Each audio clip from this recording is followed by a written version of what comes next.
Good morning बच्चों। एक बार फिर अपन ऑनलाइन प्लेटफॉर्म पे मिल रहे हैं। मैं आशा करता हूँ इस कोरोना महामारी में आप लोगों ने अपनी हेल्थ का प्रॉपर ध्यान रखा होगा और आप अपने परिवार के साथ में स्वस्थ होंगे। फिर भी बच्चों, ये जो महामारी है ये अपने देश में एक भयंकर विपत्ति के समान आई थी और लाखों परिवारों ने अपनों को इसमें खो दिया है। तो मैं तो भगवान से यही कामना करता हूँ कि अपन लोग बचे हुए हैं, स्वस्थ हैं, और ये भी उम्मीद करता हूँ कि आप अपने माता पिता के साथ में अपने घर परिवार में सुरक्षित होंगे। तो बच्चों, आज अपन इस ऑनलाइन मोड से, इस माध्यम से अपने बॉटनी के पोर्शन की एक मेजर यूनिट है इकोलॉजी या एनवायरमेंटल बायोलॉजी, पारिस्थितिकी या पर्यावरणीय जैविकी। तो इस इकाई का अपन आज अध्ययन प्रारंभ कर रहे हैं। ये आपका पहला वीडियो लेक्चर है। क्लियर? देखो बेटे, अपने बॉटनी के नीट के सिलेबस में ये जो इकोलॉजी है, ये इकोलॉजी एक मेजर यूनिट है, एक बड़ी यूनिट है, और कई सारे क्वेश्चंस आपके नीट के और अदर मेडिकल से रिलेटेड प्रवेश परीक्षाओं में इससे संबंधित क्वेश्चन पूछे जाते हैं। ठीक है? तो अपने जो एनसीईआरटी की 12th की बुक है, इस यूनिट में बेटे टोटल 4 चैप्टर इंक्लूड किए गए हैं। चैप्टर नंबर 13, 14, चैप्टर 15 और चैप्टर 16। चैप्टर नंबर 13 जो है वो है बेटे जीव तथा समष्टियाँ, ऑर्गेनिज्म व पॉपुलेशन। चैप्टर नंबर 14 जो है वो है इकोसिस्टम, पारितंत्र। क्लियर? चैप्टर नंबर 15 जो है वो है बच्चों जैव विविधता और जैव विविधता का संरक्षण। और लास्ट जो 16 चैप्टर है वो है बच्चों पर्यावरणीय मुद्दे, एनवायरमेंटल इशू। क्लियर? ये 4 चैप्टर आपके बॉटनी के सिलेबस के अंदर इस यूनिट में इंक्लूड किए गए हैं, और अप्रॉक्स ये मान सकते हैं अपन 8 to 10 क्वेश्चंस, 8 to 10 क्वेश्चंस आपके नीट के एग्जाम में इस यूनिट से दिए जाते हैं। ठीक है? तो अगर वेटेज के हिसाब से अपन देखते हैं तो बच्चों आपके नीट के पेपर के हिसाब से ये एक इम्पोर्टेंट यूनिट है। क्लियर? तो फर्स्ट ऑफ ऑल अपन एक इकोलॉजी का बेसिक आइडिया लेंगे कि ये इकोलॉजी है क्या, और उस परिचय को अपन समझते हुए स्टार्ट करेंगे बच्चों चैप्टर नंबर 13, जीव और समष्टियाँ। ओके? देखो बेटे,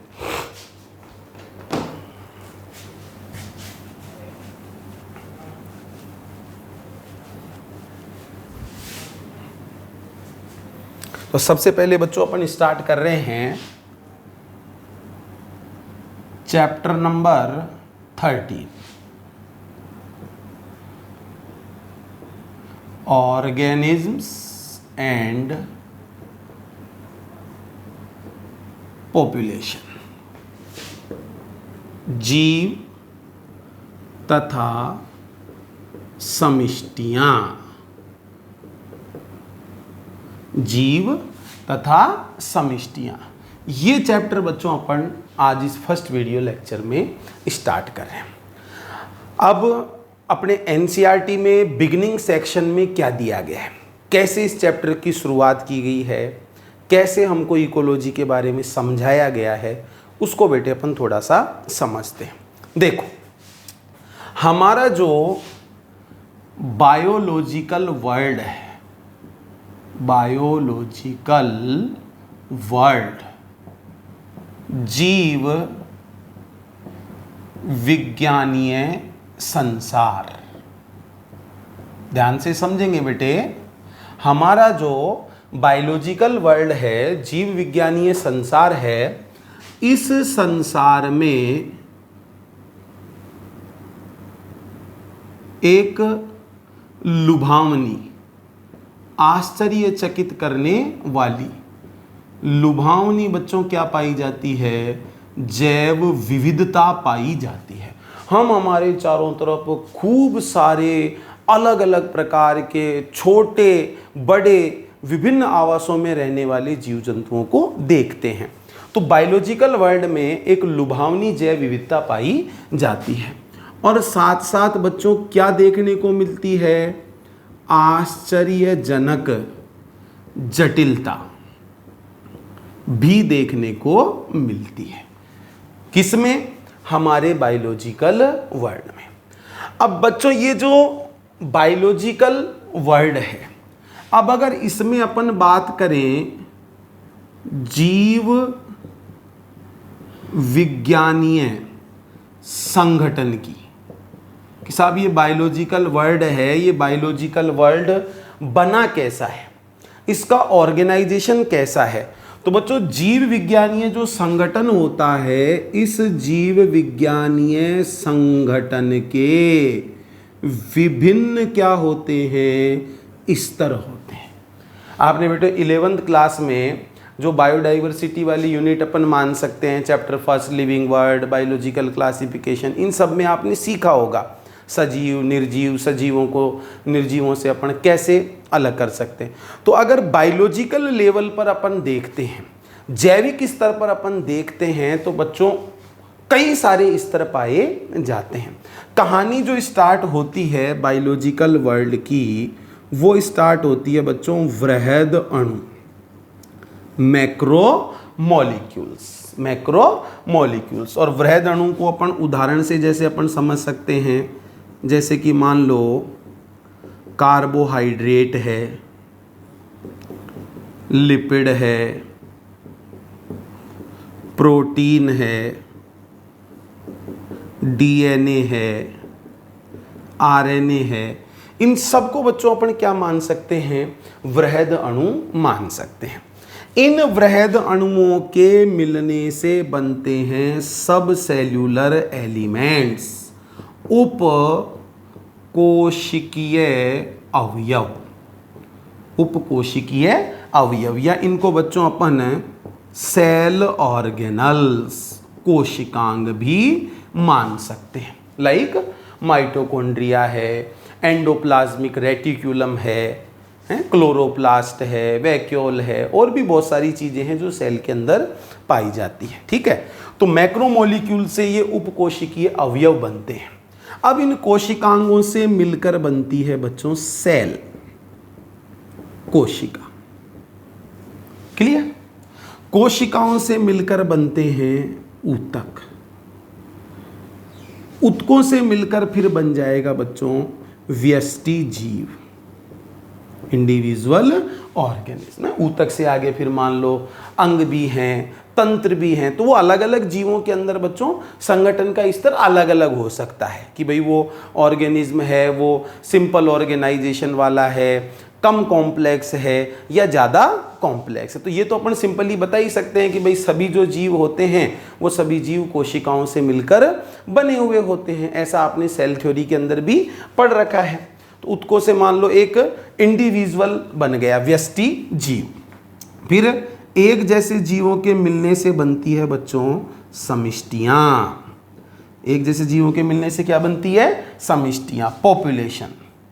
पॉपुलेशंस के मिलने से बच्चों बनता है क्या? समुदाय। क्या बनता है बच्चों? समुदाय। फिर जैसे समुदाय की अपन बात करें तो समुदाय कहाँ पर पाया जा रहा है?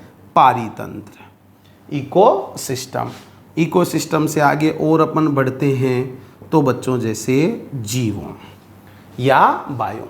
तो ये अपन बायोलॉजिकल जो वर्ड है, जीव विज्ञानीय संसार है, उसमें ऑर्गेनाइजेशन के वेरियस लेवल्स मान सकते हैं, छोटे बड़े। इस आप बायोलॉजिकल वर्ड है, उसमें इस प्रकार के संगठन का स्तर पाया जाता है। सबसे छोटा लेवल अपन मान सकते हैं मैक्रोमोलिक्यूल्स, और फिर ये संगठन का स्तर बढ़ता जाता है। अब बच्चों आप इनमें से किसी भी स्तर का अध्ययन कर लो, किसी भी स्तर का। इनमें से अगर अपन किसी भी स्तर का अन्वेषी प्रक्रम से, अन्वेषी प्रक्रम, इन्वेस्टिगेशन प्रोसेस है ना, इन्वेस्टिगेट करते हुए, वैज्ञानिक दृष्टिकोण रखते हुए, तो अगर किसी भी स्तर का हम अन्वेषी प्रक्रम से जब अध्ययन करते हैं, तो बच्चों अध्ययन करने से हमारे मन में दो प्रकार के प्रश्न उठते हैं। हमारे मन में बच्चों दो प्रकार के प्रश्न उठते हैं। जब अपन प्रकृति को वैज्ञानिक दृष्टिकोण से इन्वेस्टिगेटेड करते हुए स्टडी करते हैं, पढ़ते हैं, समझते हैं, तो हमारे मन में दो प्रकार के प्रश्न उठते हैं। अब देखो बच्चों, वो दो प्रकार के प्रश्न कौन से होते हैं, ध्यान से समझेंगे। एक तो होते हैं बच्चों कैसे प्रकार के प्रश्न, एक तो होते हैं बच्चों कैसे प्रकार के प्रश्न, और दूसरे होते हैं क्यों प्रकार के प्रश्न। भाई प्रकृति में मान लो अपन कोई भी चीज देखते हैं तो अपने माइंड में सिंपली आ जाता है, और यार ऐसा कैसे हो सकता है, हैं? या ऐसा हो रहा है तो ऐसा क्यों हो रहा है। तो बच्चों जब हम अन्वेषी प्रक्रमों से इनमें से किसी भी लेवल का स्टडी करते हैं, तो हमारे मन में दो प्रकार के प्रश्न आते हैं, एक कैसे प्रकार के प्रश्न और एक क्यों प्रकार के प्रश्न। अब इन दोनों प्रश्नों को अपन एक उदाहरण से समझते हैं जो अपने एनसीईआरटी में दिया हुआ है। तो देखो बच्चों, एग्जाम्पल अपन क्या ले सकते हैं, एग्जाम्पल जैसे देखें तो बच्चों बुलबुल पक्षी को प्रातःकाल हम गाते हुए सुनते हैं, बुलबुल पक्षी को हम प्रातःकाल गाते हुए सुनते हैं। अब हमारे माइंड में ये दोनों प्रकार के प्रश्न आएंगे कि यार बुलबुल पक्षी कैसे गाता है, हैं? और बुलबुल पक्षी क्यों गाता है। तो देखो इन्हीं दोनों प्रश्नों पर अपन ध्यान दें कि भाई जब बुलबुल पक्षी को अपन ने गाते हुए सुना, तो पहला क्वेश्चन जैसे अपने दिमाग में ये आया कि साहब बुलबुल पक्षी कैसे गाता है, और दूसरे प्रकार का प्रश्न अपने दिमाग में क्या आया कि बुलबुल पक्षी क्यों गाता है, बुलबुल पक्षी क्यों गाता है। अब इन प्रश्नों पर ध्यान दो बच्चों, कैसे गाता है बुलबुल पक्षी। तो जब कैसे की अपन बात करते हैं तो यहां पर क्या जानने की जिज्ञासा है, प्रक्रम जानने की जिज्ञासा है। हम क्या जानना चाहते हैं कि बुलबुल पक्षी कैसे गाता होगा, उस प्रोसेस को हम जानना चाहते हैं। अब जब इसकी जांच करने की अपन ने कोशिश करी या अपने को पता लगाया अपन ने, तो क्या पता चलता है बच्चों, हो सकता है वो जो बुलबुल पक्षी है उस बुलबुल पक्षी में क्या पाया जाता है बच्चों, वाक यंत्र, वॉइस बॉक्स और कंपमान अस्थि, वाइब्रेटिंग बोन, इन दोनों का बच्चों क्या होता है, प्रचालन होता है, ऑपरेटिंग होती है, फंक्शनिंग होती है, जिसकी वजह से बुलबुल पक्षी गाना गाता है। तो पहले क्वेश्चन का आंसर अपने को मिल गया कि साहब बुलबुल पक्षी कैसे गाना गाता है। तो हम क्या जानना चाह रहे हैं, प्रोसेस ही तो जानना चाह रहे हैं, और प्रोसेस में हमको पता चला कि यार इसके अंदर तो वॉइस बॉक्स है, इसके कंठ में, और वाइब्रेटिंग बोन है। तो ये वॉइस बॉक्स और वाइब्रेटिंग बोन जो है ये ऑपरेट हो रहे हैं, इनका प्रचालन हो रहा है, जिसकी वजह से पक्षी गाना गाता है। क्लियर? अब वो गाना क्यों गाता है? तो बच्चों इस क्यों प्रकार के प्रश्न का जब अपन आंसर देने की चेष्टा करेंगे तो बच्चों क्यों प्रकार के प्रश्न के पीछे तलाशा जाता है महत्व। अब की बार हमारी जिज्ञासा क्या है? महत्व जानने की जिज्ञासा है कि साहब पक्षी ने गाना क्यों गाया, तो हम उस गाना गाने के पीछे का उद्देश्य पता करना चाहते हैं, उसका महत्व क्या है वो हम पता करना चाहते हैं। तो बच्चों जब महत्व जानने की जिज्ञासा अपनी रहेगी, इस क्वेश्चन को अपन देखेंगे कि साहब बुलबुल पक्षी ने गाना क्यों गाया या बुलबुल पक्षी गाना क्यों गाता है, तो हो सकता है उसको प्रजनन ऋतु में, रिप्रोडक्टिव सीजन में साथी से बात करने की क्या हो बच्चों? आवश्यकता हो। प्रजनन ऋतु में उसको अपने साथी से बात करने की आवश्यकता हो सकती है, इसलिए बच्चों वो बुलबुल पक्षी क्या करता है? गाना गाता है। तो जनरली बच्चों में ये जो नेचर में क्यों प्रकार के प्रश्न हो रहे हैं कि साहब ऐसा क्यों हो रहा है, तो ऐसे प्रश्नों का जो आंसर होता है वो आंसर बच्चों जनरली कौन देती है? इकोलॉजी देती है। नहीं, कई बार आपने जैसे आकाश में पक्षियों को उड़ते हुए देखा होगा, तो बच्चों आपने अगर नोटिस किया हुआ हो तो पक्षी जो होते हैं वो ऐसे वी शेप में उड़ते हैं, आकाश में वी शेप में वो उड़ते हैं। अब हमारे मन में ये क्वेश्चन आना चाहिए कि यार ये पक्षी जो है ये वी शेप में क्यों उड़ रहे हैं? अब उन वी शेप के पीछे का अपन देखें तो वी शेप में उड़ने से क्या फायदा है? यूं वी बनाकर वो रहेंगे तो बच्चों एक तो वो ज्यादा क्षेत्र तक अपनी निगाह बनाकर रख सकते हैं, ऐसे बहुत बड़े क्षेत्र को वो देख सकते हैं वी शेप में, और यूं वी शेप में वो रहेंगे तो एयर का जो प्रेशर होगा, हवा का जो दाब होगा, वो दाब भी क्या रहेगा? कम रहेगा, जिस वजह से वो आसानी से उड़ पाएंगे। नहीं बेटी बात बच्चों समझ? तो हमारे दिमाग में ये प्रश्न उठने चाहिए जब अपन प्रकृति का अध्ययन करें, तो हमारे माइंड में ये क्वेश्चन आने चाहिए, कौन से प्रकार के, कैसे प्रकार के, क्यों प्रकार के। ठीक है, और जब इन प्रश्नों का उत्तर अपन देंगे तो बच्चों वहां पर फिर क्या काम आएगी?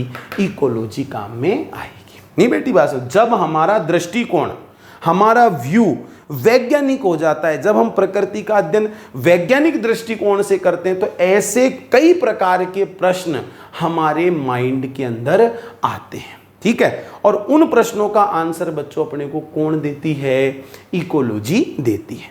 तो बहुत सारे क्वेश्चन अपनी एनसीईआरटी के अंदर पूछे गए हैं, उनको भी अपन समझने की चेष्टा करेंगे, लेकिन बेसिक जो चीज है वो आपके समझ में आ जानी चाहिए। हमारा दृष्टिकोण रहेगा वैज्ञानिक, किस चीज के लिए? प्राकृतिक अध्ययन के लिए। और जब हम प्रकृति का अध्ययन वैज्ञानिक दृष्टिकोण से करेंगे तो सिंपल सी बात है, ऐसे कई सवाल मन में उठेंगे, ऐसा क्यों हो रहा है, ऐसा कैसे हो रहा है, और जनरली वो क्यों प्रकार के जो प्रश्न है उनका आंसर बच्चों कौन देगी? इकोलॉजी देगी। क्लियर? अब आगे बढ़ते हैं अपन।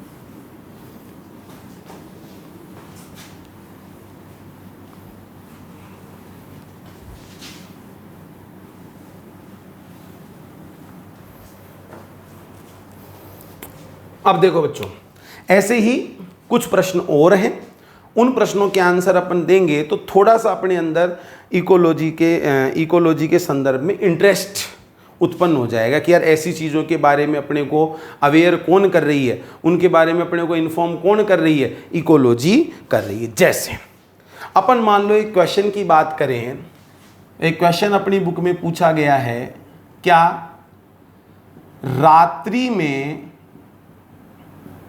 खिलने वाले पुष्प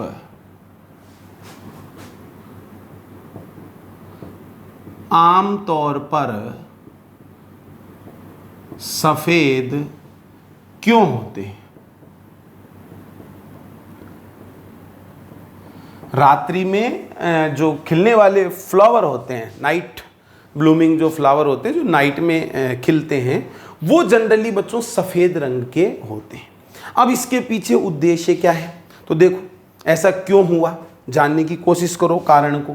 तो देखो बच्चों, ये जो सफ़ेद रंग के फ्लावर होंगे, इनमें प्रकाश या अपन मान सकते हैं रोशनी। अब वो रात में रोशनी किसकी रहेगी बच्चों? चांद की, चांद का प्रकाश रहेगा। तो प्रकाश को परावर्तित, चांद की जो लाइट होगी, मून लाइट, प्रकाश को परावर्तित करने के गुण के कारण, क्लियर। और इसके अलावा ये सफेद या हल्के रंगों के होने के कारण, अभी जैसे अपन बात करते हैं मोथ है, मोथ को अपन मान सकते हैं बच्चों परागणकारी कीट। मोथ को क्या मान सकते हैं बच्चों? परागणकारी कीट। तो वो जो परागणकारी कीट है, उस परागणकारी कीट को ये क्या कर लेंगे? आकर्षित कर लेंगे। आगे बात सुन, तो अब ध्यान देंगे क्वेश्चन क्या है। रात्रि में खिलने वाले पुष्प आम तौर पर सफेद क्यों होते हैं? तो बच्चों आपका आंसर क्या होगा? ये सफेद या हल्के रंग के जो फ्लावर होते हैं, इनमें मून लाइट को, चांद के प्रकाश को परावर्तित करने का गुण पाया जाता है ना, जिसकी वजह से ये जो परागणकारी कीट होते हैं लाइक मोथ, ये आकर्षित होते हैं और उनमें परागण संपन्न हो जाता है। ठीक है। और जैसे देखें, और क्वेश्चन पर अपन ध्यान दें। अभी जैसे मान लो बात करें बच्चों, भंवरा है, भंवरे की अपन बात कर लें, या मधुमक्खी की अपन बात कर लें। भंवरे या मधुमक्खी को कैसे पता चलता है कि किस पुष्प में मकरंद है? कैसे पता चलता है कि किस पुष्प में मकरंद? सबको सूचना कैसे मिलती है खूब सारी मधुमक्खियों को कि यार इन फूलों के अंदर मकरंद है?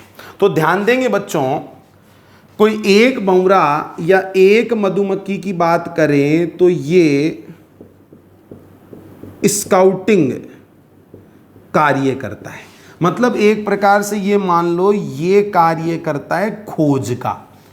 कोई एक भंवरा होगा, कोई एक मधुमक्खी होगी, जिसका जॉब होता है, कार्य होता है सर्च करना। ठीक है, वो तलाश करती है फूलों के अंदर जाके, बैठ के देखती है वो किसके अंदर मकरंद है, किसके अंदर मकरंद नहीं है। ठीक है, तो एक कोई भी भंवरा, एक कोई भी मक्खी स्काउटिंग कार्य करती है, वो सर्च करती है, पता लगाती है। और जब उसको पता चल जाता है, उसके बाद बच्चों वो एट की आकृति बनाते हुए, एट की आकृति बनाते हुए क्या करती है बच्चों? नृत्य करती है। एट की आकृति बनाते हुए वो जो मधुमक्खी है या भंवरा है, वो क्या करता है बच्चों? नृत्य करता है। और ये जो 8 की आकृति बनाते हुए जो नृत्य है, ये नृत्य ही बच्चों अन्य मधुमक्खियों के लिए, अन्य मधुमक्खियों के लिए क्या है? ये संदेश है, मैसेज है, सिग्नल है, आ जाओ इन फूलों के अंदर मकरंद है। नहीं तो अब वो आप अगर किसी मधुमक्खी को देखो यूं कि साहब वो 8 की आकृति में वो नृत्य कर रही है, तो अपने माइंड में आना चाहिए तुरंत, अरे यार ये ऐसे 8 की आकृति में नृत्य क्यों कर रही है भाई?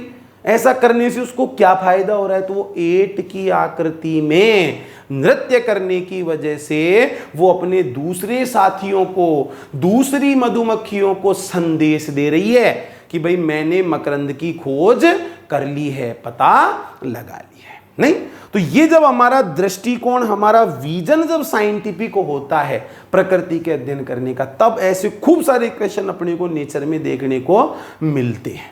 समझ में आ रही बात? और उनका आंसर देने का जो कार्य होता है वो बच्चों कौन करती है?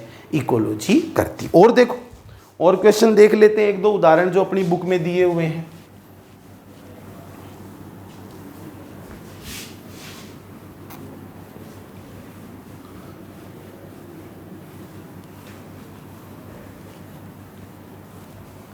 देखो और क्वेश्चन एक अपनी बुक के अंदर पूछा गया है,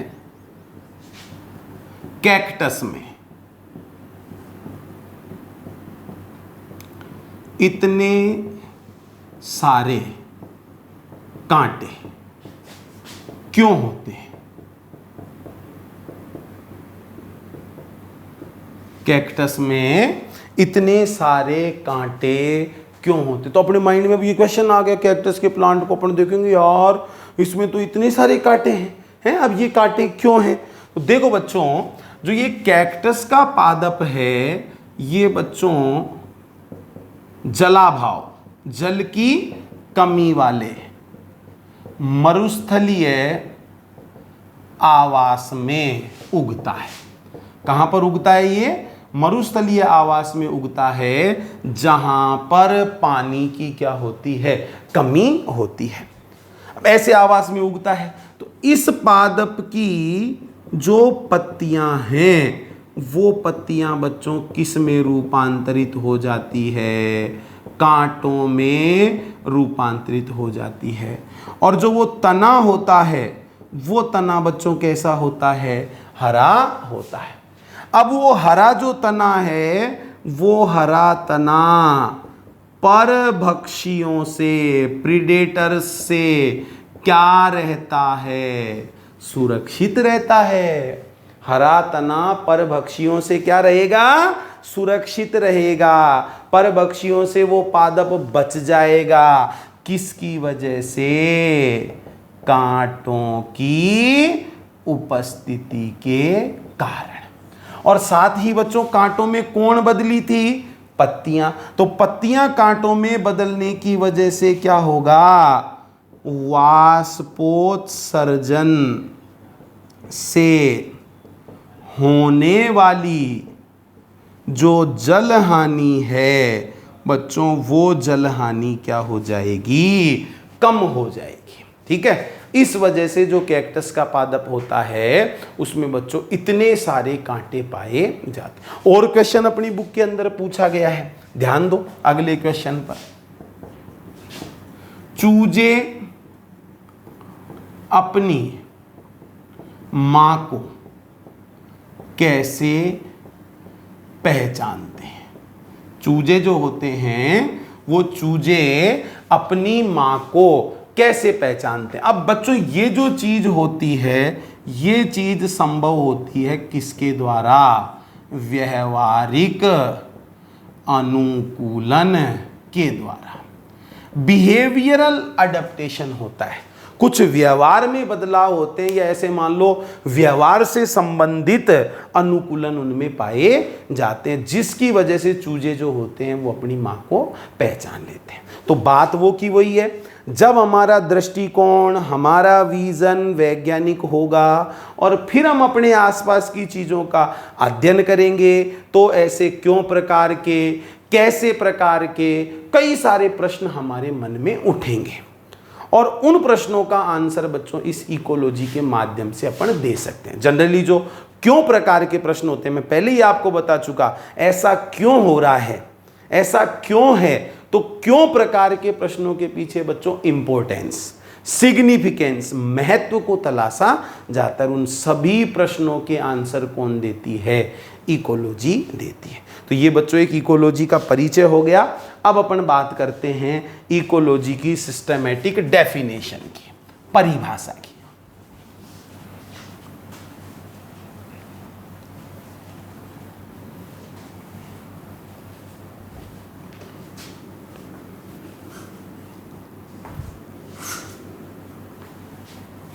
देखो बच्चों, डेफिनेशन, परिभाषा कैसे परिभाषित करते हैं। इकोलॉजी की स्टैंडर्ड परिभाषा अपन देख सकते हैं। इकोलॉजी या पारिस्थितिकी ऐसा विषय है, ऐसा सब्जेक्ट है, ऐसी ब्रांच है। पारिस्थितिकी ऐसा विषय है जिसमें जीवों की आपस में जीवों की आपसी तथा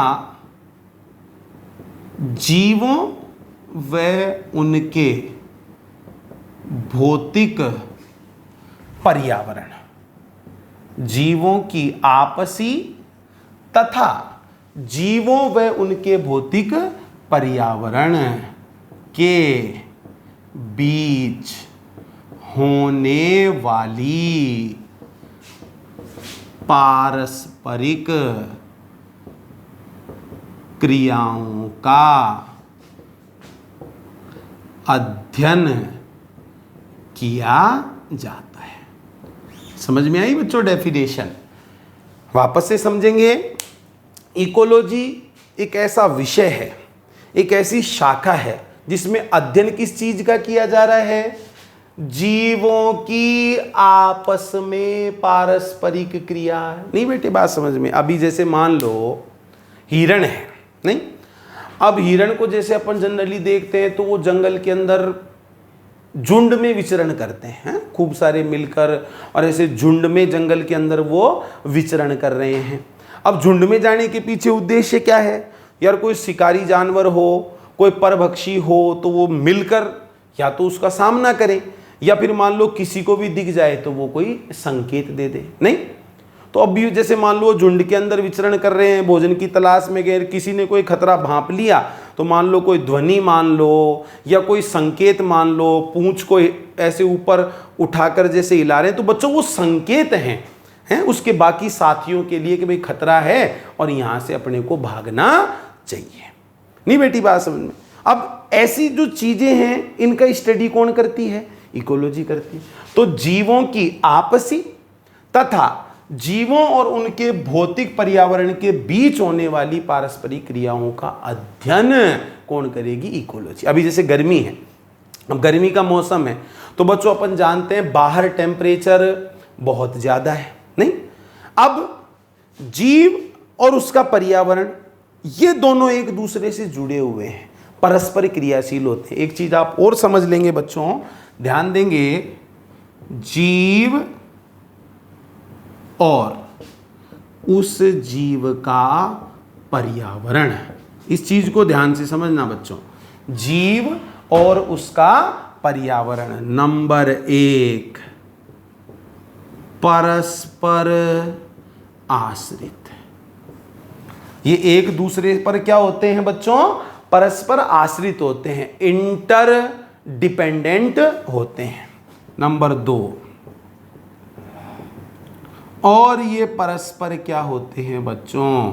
क्रियाशील भी होते हैं, आपस में ये इंटरेक्ट भी करते हैं, पारस्परिक क्रिया भी करते हैं। जैसे तापमान के एक उदाहरण से अपन समझते हैं, गर्मी है, बाहर तापमान बढ़ा हुआ है, अब वो बढ़ा हुआ तापमान हमें प्रभावित कर रहा है, नहीं भाई, वो हमारे ऊपर इफेक्ट डाल रहा है।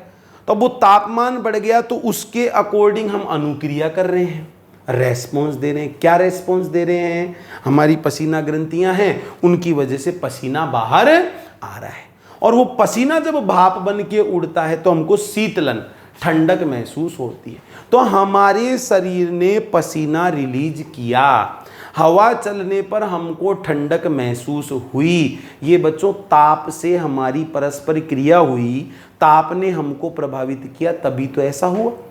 अब ये भी कोई जरूरी नहीं है जैसी अनुक्रिया अपन ने की है, जैसा उपाय अपन ने किया बाकी सब जीव भी ऐसा कर रहे हो, ये बिल्कुल भी जरूरी नहीं है। क्योंकि हमारे बायोलॉजिकल वर्ल्ड में तो पता नहीं कितने प्रकार के आवास हैं, कौन कौन से प्रकार के जीव जंतु हैं, सबका अपना अपना अलग तरीका होता है एडजस्ट करने का।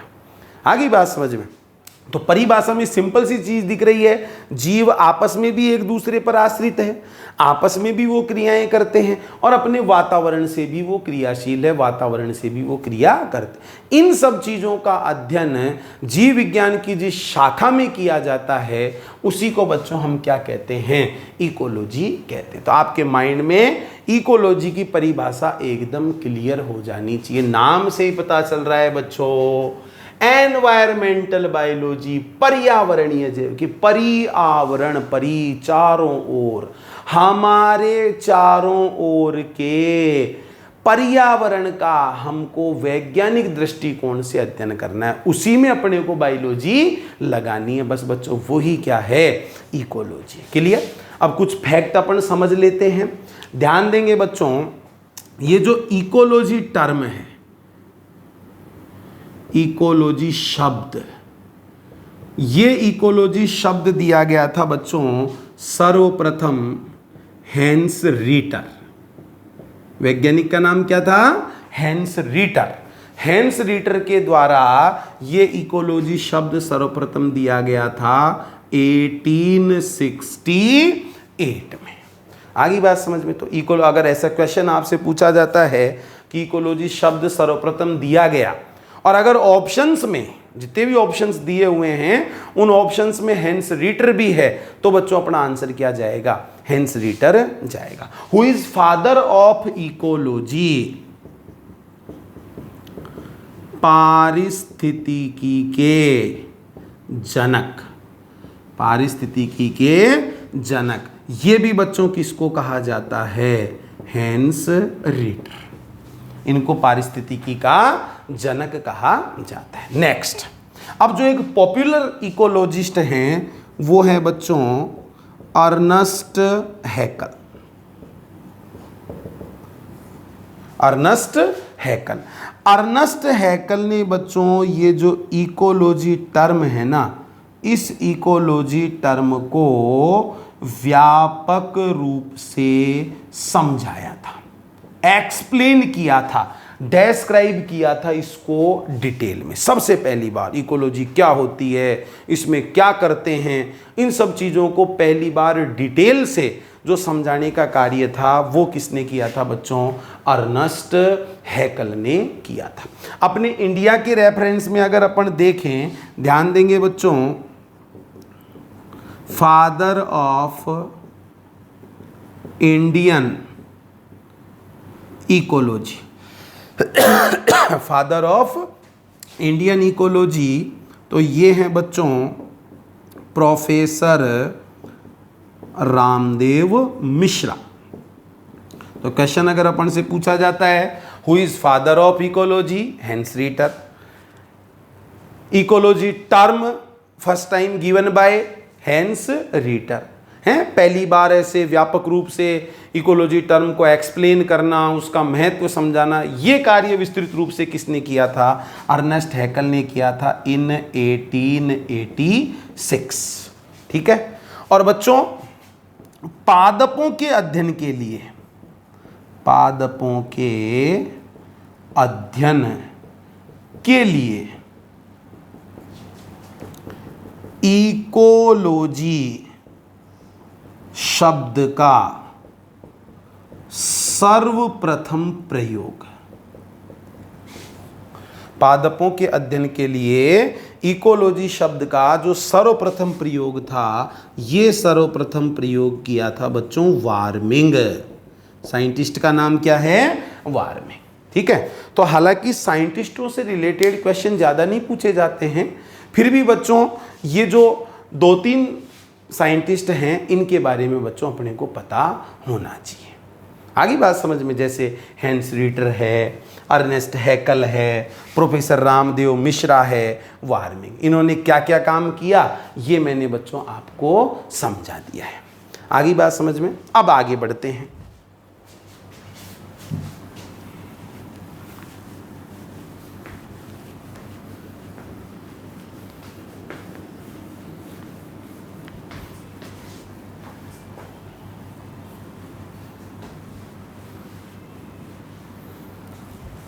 देखो बच्चों, अब सिंपली ध्यान देंगे, टाइप्स ऑफ इकोलॉजी, इकोलॉजी के प्रकार, इकोलॉजी के टाइप।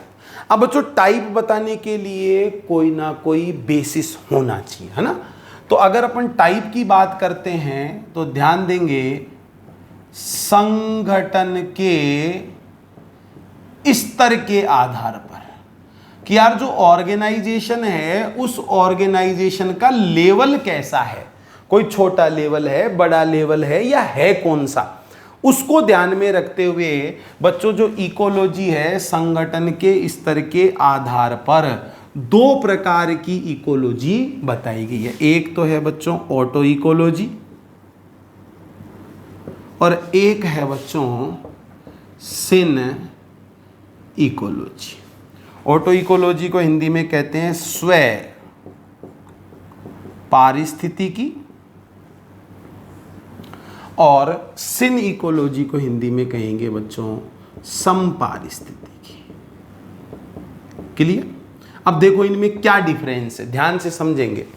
जो ऑटो इकोलॉजी होती है स्व पारिस्थितिकी होती है, इसमें जो अपन इकोलॉजिकल स्टडी करेंगे वो इकोलॉजिकल स्टडी किसी एक निश्चित जाति, किसी एक निश्चित जाति अथवा